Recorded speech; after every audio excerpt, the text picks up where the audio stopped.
Hello दोस्तों, नमस्कार। मैं प्रिंस और आप देख रहे हैं स्पीड एकेडमी। दोस्तों, आज आपके लिए काफी खास चीज लाया हूं, करंट अफेयर्स का सेशन। इस करंट अफेयर के सेशन में हम लोग इंटरनेशनल और नेशनल न्यूज जितने अभी जनवरी से लेकर अक्टूबर तक हुए हैं इस 2022 में, उसको कवर करेंगे। ये जो होगा सेशन, ये आपके एसएससी जीडी, एसएससी सीजीएल जो अभी होने वाला है, इन दोनों को ध्यान में रखकर हमने खास तरह से तैयार किया। एक्चुअली ये तैयार किया हुआ किसी और का है, जिसको मैं वीडियो में क्रेडिट दे दूंगा, ठीक है। ये आभास सैनी सर का तैयार किया हुआ है, जिसको मैं वीडियो के माध्यम से बस आपके सामने रख रहा हूं, क्योंकि ये पूरा पीडीएफ था और इसको वीडियो अब तक किसी ने नहीं बनाया, तो हमने पूरा इसका वीडियो फॉर्मेट कर दिया। क्योंकि कई लोगों को पीडीएफ पढ़ने में दिक्कत होता है, तो कई लोगों को वीडियो में देखने में दिक्कत होता है। तो हम लोग क्या करेंगे कि इसका पीडीएफ और वीडियो दोनों फॉर्मेट करेंगे। तभी हम इसका वीडियो फॉर्मेट कर रहे हैं और आपको टेलीग्राम में आपको इसका पीडीएफ मिल जाएगा, ठीक है। तो चलिए हम लोग वीडियो को शुरू करते हैं इंटरनेशनल न्यूज़ के साथ। हमारा पहला क्वेश्चन है, अंतरराष्ट्रीय समाचार में दुनिया का सबसे लंबा ग्लास बॉटम ब्रिज वियतनाम में खोला गया। दुनिया का सबसे लंबा ग्लास बॉटम ब्रिज, जो आपने सुन रखा होगा, आपके बिहार में भी है, तो दुनिया का सबसे लंबा ग्लास बॉटम ब्रिज कौन सा है? तो वियतनाम में खोला गया है। विश्व का सबसे लंबा सस्पेंशन ब्रिज कहें, सस्पेंशन ब्रिज कौन सा है? जो भी मोरबी हादसा आपने देखा गुजरात के अंदर, वही सस्पेंशन ब्रिज था, जिसपे आप लोग झूला झूल सकते हैं। जैसे बिहार में जो राजगीर में लगा हुआ है, एक सस्पेंशन ब्रिज भी है, एक ग्लास ब्रिज भी है। तो ग्लास ब्रिज सबसे लंबा कहां? वियतनाम में। और सस्पेंशन ब्रिज जो ब्रिज ऐसे हिलता है, झूला झूल सकते हैं उस पे, वो ब्रिज सबसे बड़ा कहां है? उसका नाम है स्काई ब्रिज 721। ये चेक गणराज्य में है। कहां पे है? चेक गणराज्य में। बढ़ते हैं अगले क्वेश्चन की ओर। नेशनल जियोग्राफिक सोसाइटी द्वारा माउंट एवरेस्ट पर दुनिया का सबसे ऊंचा मौसम टावर बनाया गया, ठीक है। नेशनल जियोग्राफिक सोसाइटी जो है, इसने माउंट एवरेस्ट के ऊपर मतलब एक स्टेशन बनाया है, जो मौसम विभाग की सारी जानकारियों को प्रोवाइड कराएगा। अगला क्वेश्चन है, दुनिया की सबसे बड़ी ताजे पानी की मछली जो है, ये कहां पाई गई? तो एक विशालकाय मछली है जिसका नाम है स्टिंगरे। कहां पे पाई गई? कंबोडिया में मेकांग नदी में पाई गई, ठीक है। कंबोडिया में मेकांग नदी में पाई गई, जिसका नाम है स्टिंगरे। अब आपको बताना है कि ये जो मेकांग नदी है, ये कहां से निकल के कहां गिरती है। आप सर्च कीजिए गूगल से, या फिर मैप आपके घर में लगा हो तो उससे देखिए कि मेकांग नदी कहां से निकलती है और कहां जाकर गिरती है। एक नदी और है ईरी, उसके बारे में आप हमें कमेंट सेक्शन में बताएंगे। तो हमें पता चला कि दुनिया के सबसे बड़ी ताजे पानी की मछली नाम क्या है? स्टिंगरे। ये कंबोडिया के मेकांग नदी में पकड़ी गई है। अमेरिकी सीनेट ने स्वीडन और फिनलैंड को नाटो की सदस्यता में शामिल होने के लिए मंजूरी दे दी है, ठीक है। अमेरिका की जो देखो, अमेरिका का जो संसद है उसको सीनेट बुलाते हैं, तो सीनेट जो है उसने मंजूरी दे दी है किसको? तो फिनलैंड को नाटो में शामिल होने के लिए। नाटो क्या है, इसमें कितने देश होते हैं, इसका हेडक्वार्टर कहां है, आप हमें कमेंट सेक्शन में बताएंगे। तो नाटो की सदस्यता किसे मिलने वाली है? तो वो मिलने वाली है फिनलैंड को। ये ऐसा अमेरिका ने मंजूरी दे दिया है। अब वो नाटो इसको इसमें नाटो में इसको शामिल कर लिया जाएगा, फिर अप्रूवल जब हो जाएगा तो आपको देखने में मतलब मिल जाएगा। दक्षिण कोरिया नाटो साइबर रक्षा समूह, देखो नाटो समूह अलग है। नाटो समूह जो है, इसमें जो देश शामिल होते हैं वो सभी एक दूसरे के रक्षा संबंधी भागीदार हो जाते हैं, लेकिन यहां पे बात चल रही है दक्षिण कोरिया जो होगा वो नाटो साइबर रक्षा समूह में शामिल होने वाला पहला एशियाई देश बनेगा। इंडिया भी इसमें शामिल नहीं है, तो पहला एशियाई देश कौन सा बन जाएगा? ये दक्षिण कोरिया बन जाएगा, उत्तर कोरिया नहीं, दक्षिण कोरिया। कहां पे शामिल होने वाला? नाटो साइबर रक्षा समूह में। अगला क्वेश्चन हमारा, जर्मनी में दुनिया की पहली हाइड्रोजन से चलने वाली यात्री ट्रेन का शुभारंभ किया गया। हाइड्रोजन चलने वाली यात्री ट्रेन का शुभारंभ कहां किया गया? जर्मनी में किया गया। अंगोला में मिला है 300 वर्षों से सबसे बड़ा गुलाबी हीरा, नाम क्या है? लुलो रोज। नाम क्या है इसका? लुलो रोज। फिर से एक बार इसको करते हैं। अंगोला में क्या मिला है? 300 वर्षों में सबसे बड़ा गुलाबी हीरा, नाम है इसका लुलो रोज। नाम क्या है? लुलो रोज। इजराइल 150 गांवों को उत्कृष्ट के गांव, उत्कृष्टता वाले गांवों में बदलने के लिए भारत की सहायता कर रहा है। भारत में कुल 150 गांवों को चिन्हित किया गया है, किसके लिए? उत्कृष्ट करने के लिए, मतलब उसको हाईफाई बनाने के लिए। और उसके लिए मदद कौन कर रहा है? इजराइल कर रहा है। इजराइल की राजधानी कहां है एक्चुअल, जिसमें एडमिनिस्ट्रेशन उसका रहता है, आप हमें कमेंट सेक्शन में बताएंगे। बढ़ते हैं हम लोग अगले प्रश्न की ओर। अगला प्रश्न हमारा है,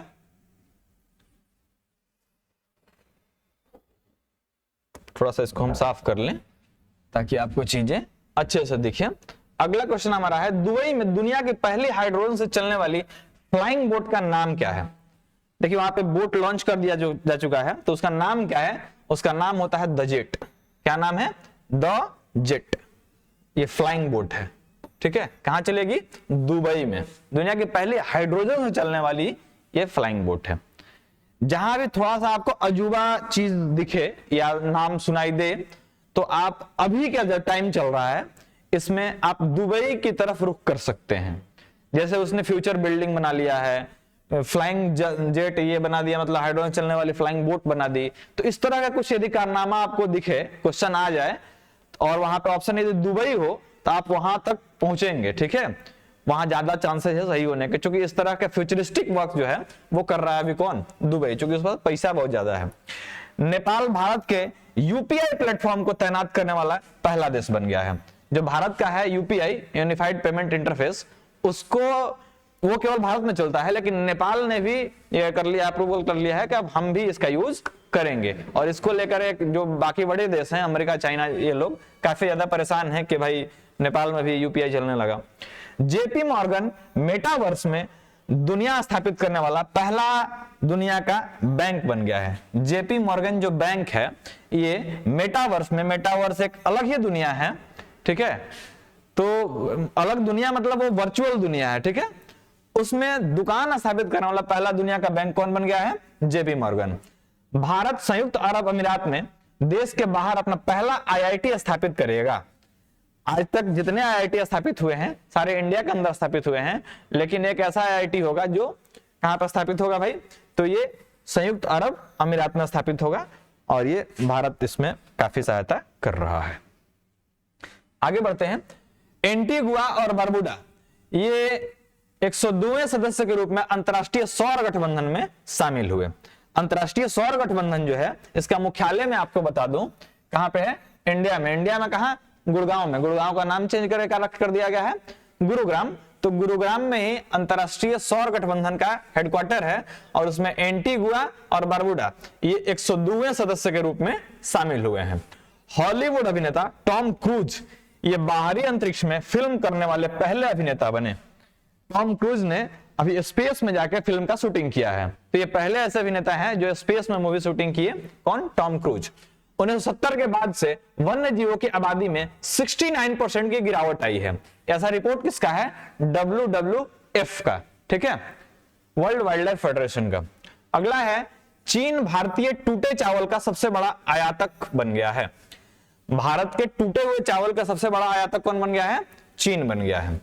आते हैं हम लोग राष्ट्रीय समाचार की ओर। ये थे अंतरराष्ट्रीय समाचार, अभी हम लोग बढ़ेंगे राष्ट्रीय समाचारों की ओर, ठीक है। तो चलिए हम लोग एक नजर डालते हैं राष्ट्रीय समाचारों पे। आइए भाई, आप थोड़ा सा मिट जाइए। हाँ, अब हम लोग इस पेज को थोड़ा सा बड़ा कर लेते हैं ताकि आपको आसानी से चीजें दिखें। चलिए आ जाइए। राष्ट्रीय समाचार में क्या क्या है? पहला है, इंडियन ऑयल कॉर्पोरेशन में अब कॉर्पोरेशन ने एक इंडोर सोलर कुकिंग स्टोव सूर्य नूतन लॉन्च किया है। अभी तक हमने जो सूर्य कुकर मतलब सोलर कुकर समझा था, जाना था, जो भी किया था, तो वो क्या था? आउटडोर था, मतलब आपको ले जाकर छत पे चीजें रखनी थी तब जाके आपका खाना बनता था। लेकिन अभी किसने? इंडियन ऑयल कॉर्पोरेशन ने एक ऐसा कुकर बनाया है जो इंडोर सोलर कुकर है, ठीक है। घर में रख के भी आप इसका यूज कर सकते हैं। उसका नाम होगा सूर्य नूतन। क्या नाम होगा? सूर्य नूतन। बढ़ते हैं आगे। सरकार ने उपभोक्ताओं को सशक्त बनाने और उनके अधिकारों के प्रति जागरूकता पैदा करने के लिए जागृति शुभंकर लॉन्च किया है। एक शुभंकर लॉन्च किया। शुभंकर मतलब होता है कि मतलब एक खास तरह का लोगो जैसा, जैसे रेलवे का लोगो क्या है? रेलवे का शुभंकर भोलू हाथी। आपको कहीं कहीं पे स्टेशन मास्टर का वर्दी पहने और हाथी का एक लोगो ऐसे मिल जाएगा लालटेन लिए हुए, तो वो भारतीय रेलवे का शुभंकर है। उस तरह से एक शुभंकर लॉन्च किया। किसके लिए? तो उपभोक्ताओं को सशक्त बनाने के लिए, उनको अधिकारों के प्रति जागरूकता लाने के लिए, जागृति नाम का। आगे है, स्वतंत्रता के 75 वर्ष पूरे होने के उपलक्ष्य में गूगल ने इंडिया की उड़ान लॉन्च की है। जो हमारा आजादी का अमृत वर्ष चल रहा है, यानी कि 75 वर्ष पूरे हुए हैं आजादी के, तो इसी उपलक्ष्य में गूगल ने क्या शुरू किया है? इंडिया की उड़ान नाम से एक पोर्टल शुरू किया है। भारत ने अपने फाइनल डेटाबेस में 540 प्रजातियों को शामिल किया। 2021 में 315 मतलब इसमें ये शामिल किए गए थे, वनस्पति शामिल किए गए थे, और अभी कितने शामिल किए गए? 540 शामिल किए गए। तो इन दोनों को याद रखेंगे, ऐसा क्वेश्चन कई बार पूछ लिया जाता है। बढ़ते हैं हम लोग आगे। चेन्नई स्थित स्टार्टअप वेकुल प्याज के लिए भारत का पहला हवादार कोल्ड स्टोरेज स्थापित करेगा। देखिए अक्सर होता क्या है कि प्याज को जब स्टोरेज किया जाता है तो कई बार उसमें से गंध निकलने लगता है, प्याज सड़ जाता है, तो उसके लिए आपको अलग अलग किसानों के पास अलग अलग तरह की व्यवस्थाएं देखने को मिलती होंगी। वो लोग बीच बीच में पाइप डाल कर रखते हैं, ऊपर से पाइप डाल कर रखते हैं, मतलब बहुत तरह की व्यवस्था करते हैं, लेकिन फिर भी प्याज बचता नहीं है और प्याज कई बार आप देखते हैं बहुत महंगा हो जाता है। तो चेन्नई की एक स्टार्टअप है, इसका नाम है वेकुल, ठीक है, वो प्याज के लिए भारत का पहला हवादार कोल्ड स्टोरेज स्थापित करेगा।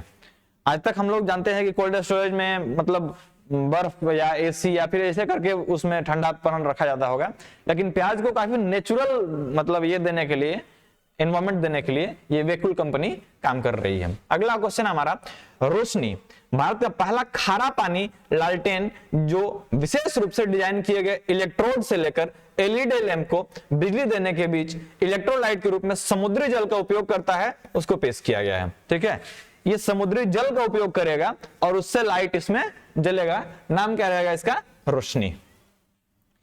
नहाई national highway authority of India जो है, इसने अमरावती से अकोला जिलों के बीच NH53 पर 105 घंटे 33 मिनट में 75 किलोमीटर बिटुमिनस कंक्रीट सड़क बिछाकर एक नया गिनीज वर्ल्ड रिकॉर्ड बनाया है। ठीक है, गिनीज वर्ल्ड रिकॉर्ड बनाया है किस चीज का? तो 105 घंटे में 105 घंटे 33 मिनट में, एक्चुअली 105 घंटे नहीं, 105 घंटे 33 मिनट में 75 किलोमीटर रोड बना दिया है। और किस चीज से? बिटुमिनस कंक्रीट से। ठीक है, और ऐसा बना करके NHI जो है वो गिनीज वर्ल्ड रिकॉर्ड स्थापित किया है। बढ़ते हैं हम लोग अगले प्रश्न की ओर। ई प्लेन का उपयोग करते हुए भारत के पहले एयर टैक्सी प्रदाता को लॉन्च करने की घोषणा की, जिसका नाम E200 दिया गया। क्या दिया गया? E200 रखा गया, जिसे भारत ड्रोन महोत्सव 2022 में प्रदर्शित किया गया था। कहां प्रदर्शित किया गया था इसको? भारत ड्रोन महोत्सव 2022 में इसको प्रदर्शित किया गया था। नाम क्या था इसका? ई प्लेन, ध्यान रखेंगे, ई प्लेन। जवाहरलाल नेहरू ने नेहरू पोर्ट भारत का पहला 100% जमींदार प्रमुख बंदरगाह बन गया है, जिसकी सभी बर्थ पीवीपी मॉडल पर संचालित की जा रही हैं। जवाहरलाल नेहरू पोर्ट जो इसको नहावा सोवा बोलते हैं, ये मुंबई में स्थित है। ये ऐसा पहला हमारा बन गया है बंदरगाह जिसकी सभी बर्थ जो है वो पीपीपी मॉडल पर संचालित किया जाए। पीपीपी मॉडल मतलब होता है पब्लिक प्राइवेट पार्टनरशिप। इसमें पब्लिक का भी हिस्सा मतलब सरकार का भी हिस्सा है और लोगों का भी हिस्सा है, और दोनों को मिलाकर के इससे सारे मतलब इसको चलाए जा रहे हैं, सारे बर्थ को चलाए जा रहे हैं। पीएम केयर्स फंड के ट्रस्टी वयोवृद्ध उद्योगपति रतन टाटा, सुप्रीम कोर्ट के पूर्व जज केटी थॉमस और पूर्व डिप्टी लोकसभा स्पीकर करिया मुंडा। पीएम केयर फंड्स के ट्रस्टी कौन कौन है भाई? तो ध्यान रखेंगे, पीएम केयर फंड्स को लेकर काफी ज्यादा विवाद उठा गया था, तो इसके ट्रस्टी कौन कौन हुए? तो उद्योगपति रतन टाटा, सुप्रीम कोर्ट के पूर्व जज केटी थॉमस और पूर्व डिप्टी लोकसभा स्पीकर करिया मुंडा। ये तीनों लोगों को इसका ट्रस्टी बनाया गया है पीएम केयर फंड्स का। इसमें आप लोगों को याद होगा कोविड के टाइम में हम लोगों ने काफी ज्यादा इसमें डोनेट किया था, तो सवाल उठ रहा था कि ये पैसा गया कहाँ, इसको कौन देख रहा है? तो अब ध्यान रखें कि तीनों लोग इसके ट्रस्टी हैं। भारत के रजिस्ट्रार जनरल, जिसको आरजीआई कहते हैं शॉर्ट में, नमूना पंजीकरण प्रणाली सांख्यिकीय रिपोर्ट 2020 के अनुसार उत्तराखंड में सबसे खराब 844 लिंगानुपात है और केरल में सबसे अच्छा 974 है। देखिए लिंगानुपात जो था, ये जब जनगणना वाला रिपोर्ट आया था तो उसमें केरल जो था वो टॉप पे था और हरियाणा जो था वो सबसे बॉटम में था 832 के साथ, और इधर 1033 था। लेकिन अभी जो रिपोर्ट आया है ये किसका है?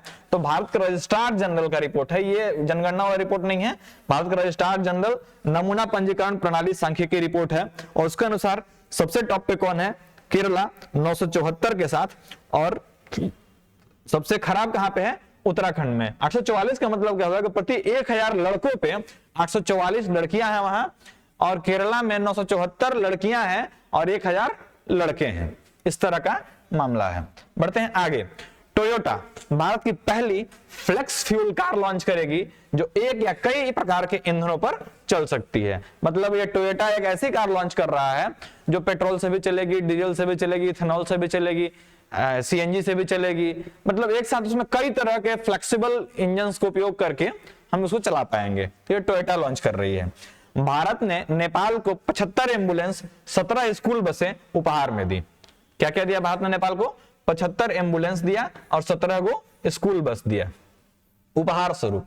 ठीक है, ये उसको लौटाना नहीं है, छोटे भाई को दे दिया जाता है कभी कभी ताकि वो भी रंग करे, वही बढ़िया रहेगा तब ना आपको मानेगा जी। मैं तो कभी समय आया तो कहेगा तो हमारा लगी का किए।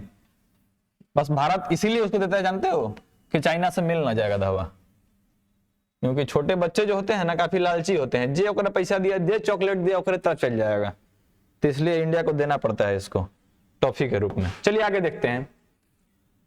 गुलाम नबी आजाद ने डेमोक्रेटिक आजाद पार्टी नाम से एक नई राजनीतिक पार्टी की शुरुआत की है। ये गुलाम नबी आजाद जो थे ये आपके बिलोंग करते हैं जम्मू एंड कश्मीर से, तो इन्होंने एक नई पार्टी ही बना डाली कांग्रेस को छोड़ के, और उस पार्टी का नाम क्या रखा? तो डेमोक्रेटिक आजाद पार्टी। क्या नाम रखा? डेमोक्रेटिक आजाद पार्टी। आगे देखते हैं, भारत का पहला क्रिप्टो करेंसी इंडेक्स IC15, इसका नाम क्या है? Crypto wire. नाम क्या है? Crypto wire. ये भारत ने लॉन्च किया है। ठीक है, क्रिप्टो करेंसी इंडेक्स। अभी भारत में क्रिप्टो करेंसी जो है इसको बैन किया गया। ठीक है, क्रिप्टो करेंसी भारत में लीगल नहीं है, लेकिन ये 2-3 देशों ने अपने पूरे लीगल करेंसी में इसको शामिल कर लिया है। मैं आगे क्वेश्चन में आपको बताऊंगा।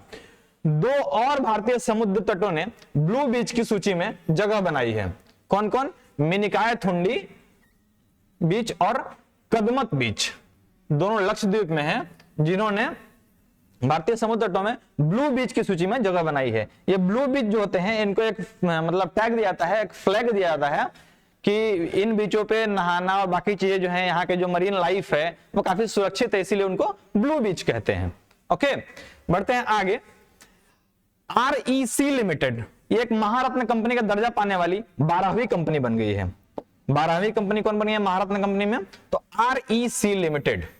REC लिमिटेड जो है ये भारत की महारत्न कंपनी के दर्जा पाने वाली 12वीं कंपनी बन चुकी है। इसके पहले 11 कंपनियां इसमें शामिल थी। अच्छा, लेटेस्ट और एक कंपनी जो थी उसका नाम आप हमें कमेंट सेक्शन में जरूर बताएंगे, और बाकी 10 का नाम आप जरूर खोज के रखेंगे, गेल, सेल, भेल। ठीक है, इस तरह से कंपनियां हैं 10, इन सबका नाम आप एक लिस्ट करके जरूर रखेंगे, ये क्वेश्चन काफी पूछा जाता है। अच्छा, दूसरा चीज कि इनको कब स्थापित किया था ये भी पूछ लिया जाता है।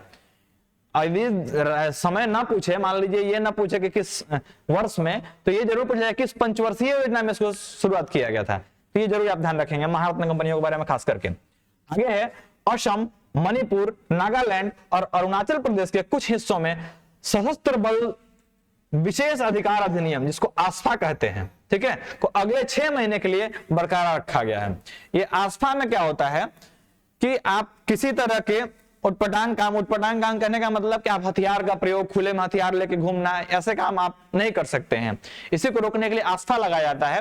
तो ये आस्फा जो है कहां पर लगाया गया है? तो जो हमारे नॉर्थ ईस्ट के राज्य हैं, खास करके असम, मणिपुर, नागालैंड और अरुणाचल प्रदेश, उसके कुछ हिस्सों में इस नियम को लगाया गया है, आस्फा को। आगे बढ़ते हैं। भारत विश्व में चीनी के सबसे बड़े उत्पादक के रूप में उभरा है। भारत जो है विश्व में चीनी के सबसे बड़े उत्पादक के रूप में उभर के सामने आया है। काशी विश्वनाथ मंदिर और statue of unity, statue of unity कहां है? ये आपको मिलेगी गुजरात के केवड़िया जिले में, ठीक है, केवड़िया में एक्चुअली। तो स्टैच्यू ऑफ यूनिटी में 5G लाने के लिए एयरटेल ने नोकिया के साथ हाथ मिलाया है। कहां पे? काशी विश्वनाथ मंदिर में और स्टैच्यू ऑफ यूनिटी में 5G लाने के लिए एयरटेल ने नोकिया के साथ हाथ मिलाया है और कहा है कि वहां पर हम 5G स्थापित करेंगे। आज का लास्ट क्वेश्चन है, अभिनेता पंकज त्रिपाठी को भारत के चुनाव आयोग का राष्ट्रीय प्रतीक बनाया गया है। भारत के चुनाव आयोग का राष्ट्रीय प्रतीक कौन बनाया गया है? अभिनेता पंकज त्रिपाठी। ये पंकज त्रिपाठी बिहार से ही बिलोंग करते हैं। अच्छा, बिहार के किस जिले से बिलोंग करते हैं आप हमें कमेंट सेक्शन में बता सकते हैं। मिलते हैं अगले वीडियो में। अगले वीडियो में आपको खेल से संबंधित जितने भी करंट अफेयर्स हैं जनवरी से लेकर अभी तक और आगामी जितने होने वाले हैं उन सभी के बारे में एक ही वीडियो में पूरा चर्चा कर दूंगा। तो आप लोग अगले वीडियो का वेट करेंगे। मिलते हैं अगले वीडियो में। जय हिंद।